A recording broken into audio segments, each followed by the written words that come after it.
Sí, Listo, entonces muy buenas noches, soy la dermatóloga Claudia Procel. Extendo mi gratitud a toda la directiva de AEDCA por permitirme formar gran parte de esta asociación, en especial al doctor Romo, que me apoyó en mis inicios laborales en este país. La noche de hoy voy a hablar acerca del síndrome de Golden-Goltz en la infancia, a propósito de dos casos. Y bueno, esta diapositiva la puse de manera intencional, ya que hay algunas imágenes que tienen nevos intradérmicos y otras imágenes que tienen carcinomas vasocelulares. Y es justamente eso lo que el síndrome de Golden-Goltz hace. Es un gran imitador de nevos intradérmicos cuando en realidad forma los carcinomas vasocelulares. Entonces, en la primera imagen podemos ver un nevo intradérmico y en la segunda imagen podemos ver un carcinoma vasocelular. Para mí, son unas lesiones muy similares, pero lo único que llama la atención en la segunda imagen es el pigmento que está en la parte inferior de la lesión. Ahora vamos a tener las dos imágenes en la parte inferior. En el lado izquierdo podemos observar una persona que tiene nevos intradérmicos que son un poco pigmentados, mientras que en la parte derecha podemos ver ya una persona que tiene carcinomas vasocelulares pigmentados en todo el tercio medio del rostro. Y en la parte final, las terceras imágenes, en la parte superior, se puede ver un nevo que también puede parecer un nevo compuesto, mientras que en la parte inferior ya podemos ver un carcinoma vasocelular. Para mí son unas lesiones muy parecidas que probablemente solo con la dermatoscopía vamos a poder saber si es un nevo o un carcinoma vasocelular. Y es por eso que el síndrome de Golden-Goltz también tiene diferentes nombres. Tiene el nombre del síndrome del nevo vasocelular y síndrome del cáncer vasocelular. Entonces, es una enfermedad que fue descrita por primera vez en el año de 1894 por sus dos autores, Golling y Goltz, y es una enfermedad hereditaria, autosómica dominante, con gran penetrancia y con gran expresividad fenotípica. Aquí pude citar algunos artículos de las manifestaciones de este síndrome, manifestaciones oculares, manifestaciones neurológicas, manifestaciones hormonales y manifestaciones cardíacas, entre otras. Y es una enfermedad con un gran desorden de predisposición tumoral. Selectivamente afecta el gen PTCH. Y la prevalencia de esta enfermedad está estimada entre aproximadamente 1 en 31.000 personas o 1 en 164.000 personas. Sin embargo, es una enfermedad que no es tan conocida y es infradiagnosticada. Entonces, la prevalencia puede ser mucho mayor. Y es por eso la importancia de conocer este síndrome. En la patogénesis está implicada la alteración de un gen, que es el gen de PTCH, y esto ocurre en el 70% de los casos, mientras que el 30% de los casos pueden ser por mutaciones de novo o por alteraciones de señalización celular. Va a haber una deleción en el brazo largo del cromosoma número 9 en el sitio Q22.3. Entonces, la alteración de este gen PTCH que normalmente es un gen supresor de tumores. Y normalmente este gen está implicado en la regulación del crecimiento celular y en la regulación del desarrollo embrionario y nos va a proteger contra el cáncer. Obviamente, si este gen está alterado, no va a poder cumplir todas esas funciones y eso es lo que va a dar los signos clínicos característicos de esta enfermedad, que van a ser el carcinoma vasocelular, los tumores odontogénicos y las anormalidades esqueléticas. Aquí tengo mi primer paciente, que es una paciente de sexo femenino de 3 años, 6 meses. En esta foto, ella nació con macrosomía congénita y con hipertricosis de los genitales. Siguió el acompañamiento con el pediatra durante su desarrollo. El pediatra se dio cuenta que ella tenía retraso del habla y supercrecimiento. Entonces, con estos hallazgos, él la derivó hacia un médico genetista. Y el médico genetista, después de varios exámenes citomoleculares y genéticos, llegó a la conclusión del síndrome de Gorlin-Goltz. Y el genetista es el que nos envía a dermatología a esta paciente. Y en esta imagen podemos ver algunos rasgos dismórficos de ella, como el pico de viuda, como las cejas gruesas y arqueadas, el mentón prominente, la nariz tubular y las comisuras labiales inclinadas hacia abajo. Ella también presentaba macrocefalia, hipertelorismo, hipertricosis en los genitales, retraso del habla y escoliosis. En el examen físico pudimos encontrar 6 pápulas distribuidas en tronco y extremidades. Al examen físico parecen unas pápulas inocentes, pero ya en la dermatoscopía ya podemos ver unos glóbulos azulados, un poquito plomos en el centro, que tenían unas telangiectasias finas en el centro, también unos puntos periféricos y también eritema de base. Realizamos biopsia de las 6 lesiones y las 6 lesiones vinieron como carcinoma vasocelular. Imagínense, una niña de 3 años y 6 meses. El segundo caso. El segundo caso es una niña de 13 años que fue derivada por el odontólogo. ¿Por qué por el odontólogo? Porque el odontólogo empezó a ver los tumores odontogénicos. La niña no tenía un buen cierre dentario, los dientes irregulares. Entonces, el primer lugar en donde ella tuvo atención fue donde el odontólogo. Es el odontólogo que le envía el pediatra con el médico geneticista y el médico geneticista es la que le envía a dermatología.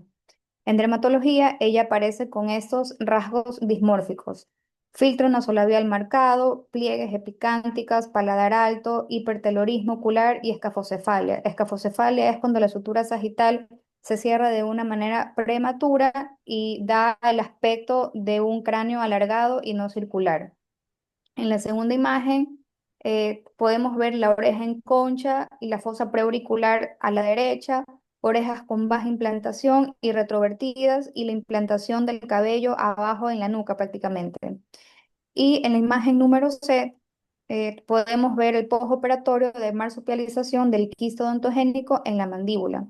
Y también podemos ver que ella presenta una implantación irregular de los dientes, también con borde serrillado e hipodoncia. Ella también presentaba los pitting palmares. Entonces, en ella, aparte de tener el hallazgo de los tumores odontogénicos, habían otros hallazgos clínicos.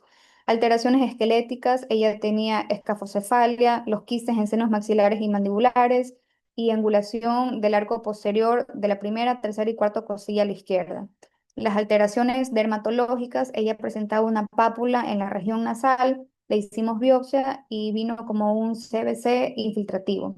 Y también presentaba algunas alteraciones en el sistema nervioso central. Ella presentaba calcificaciones en la voz cerebral y en el tentorium. Uno de los estudios anatomopatológicos del carcinoma de ella presentaba un carcinoma vasocelular infiltrado. Se puede ver la infiltración hacia la dermis, se pueden ver las células basaloides, que son las células moraditas, y con el típico patrón de empalizada de una célula al lado de la otra. Entonces, no hay duda. Y el diagnóstico, para tener un diagnóstico de este síndrome hay que tener dos criterios mayores y dos criterios menores o un criterio mayor y dos criterios menores. Entre los criterios mayores vamos a tener múltiples carcinomas vasocelulares o por lo menos uno antes de los 20 años, queratoquistes odontogénicos confirmados histológicamente. En el caso de la segunda paciente estaban confirmados histológicamente. Tres o más pitting palmoplantares, ella tenía palmoplantares, calcificación lamelar de la hoz cerebral o evidencia clara de calcificación en un individuo con menos de 20 años de edad, meduloblastoma en la infancia, que normalmente ocurre en el 5% de pacientes que tienen esta enfermedad, o sea, no es tan común, y que sea un pariente de primer grado con el síndrome. Y en los criterios menores vamos a tener macrocefalia, anomalías congénitas como fisura labiopalatina, hipertelorismo, alteraciones esqueléticas como costillas bífidas, achatadas o fundidas, fibroma ovariano y cardíaco, meduloblastoma y polidactilia, los quistes linfomesentéricos o pleurales, anomalías oculares, entre otras. El test genético para la alteración del gen PTCH1 es recomendado en situaciones específicas, como para confirmar el diagnóstico en los pacientes que no atienden los criterios clínicos, en individuos de riesgo con histórico familiar del síndrome, pero sin criterios definidos, y en casos de diagnóstico prenatal cuando con una mutación familiar conocida está presente. Las peculiaridades diagnósticas. En el paciente número uno, que era la niña más pequeña de 3 años y 6 meses, se observó un criterio mayor por la presencia de los 6 carcinomas vasocelulares asociados a las alteraciones esqueléticas e hipertelorismo, y el test genético positivo en ella que ya daba la enfermedad. En la paciente número 2, los hallazgos incluyeron los quistes dentarios, un CBC facial y el pitting palmar. O sea, ella presentaba los tres criterios mayores y alteraciones esqueléticas e hipertelorismo como dos criterios menores. En ambos casos, eh, presentaban un sinnúmero de signos y de síntomas. El manejo general de esta enfermedad es multidisciplinario. En el momento en que aparece un paciente con síndrome de Gorlin-Goltz, hay que hacerle un examen dermatológico completo y una vez que ya hubo detección del carcinoma vasocelular, hay que hacer controles estrictos de cada 3 meses. También hay que tener un control odontológico, hay que realizar ortopantograma y resonancia magnética a partir de los 8 años de edad, porque los tumores odontogénicos son más propensos a salir en la adolescencia, inclusive hasta los 30 años, pero es por eso que se recomienda que se hagan a partir de los 8 años. Ya, pero en cambio en mi paciente que tenía 13 años, ella ya presentaba esos tumores odontogénicos hace mucho tiempo atrás. Ya, también hay que tener una valoración cardíaca porque estos pacientes pueden realizar los fibromas cardíacos, que son los tumores cardíacos más comunes. Pueden realizar arritmias, pueden realizar insuficiencia cardíaca, que podrían llevar a la muerte. Luego también hay que tener un control neurológico, si es que hay algunas alteraciones neurológicas como epilepsia o como alteración del perímetro cefálico. Entonces, simplemente ahí hay que hacer una resonancia magnética en búsqueda de un meduloblastoma, pero como ya hablé anteriormente, el meduloblastoma solo aparece en el 5% de los pacientes. Y también hay que tener un control oftalmológico, ya que estos pacientes sí presentan hipertelorismo, estrabismo, nistagmo, inclusive a veces también pueden hacer quistes en la órbita. Como conclusión, el reconocimiento de este síndrome en los niños es desafiador porque los carcinomas vasocelulares se parecen a los nevos intradérmicos. Entonces, hay que sospechar cuando hay el surgimiento de múltiples pápulas hipercrómicas de carácter eruptivo asociado a anormalidades esqueléticas. Entonces, ese debe ser el motivo para tener una sospecha clínica de este síndrome. Resaltamos la importancia de realizar la dermatoscopia de las lesiones, ya que los CVCs pueden ser detectados en estados iniciales. Pueden tener glóbulos azul grisáceos y en lesiones mayores pueden tener telangiectasias arborizantes que también pueden estar presentes. Y es esencial que dermatólogos y pediatras reconozcan la característica de este síndrome para un cuidado adecuado y diagnóstico precoz.